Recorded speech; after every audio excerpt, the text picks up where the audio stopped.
এটা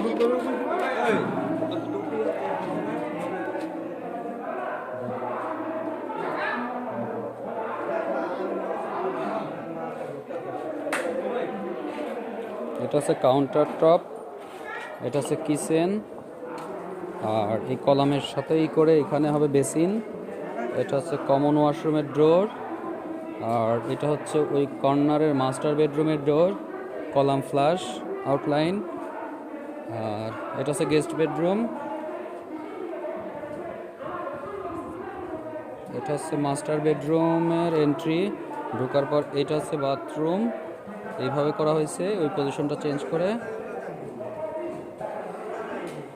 এটা হচ্ছে লিভিং রুম, আমরা লিভিং রুমে ঢুকতেছি, এন্ট্রি লিভিং রুমে হোল্ডিং।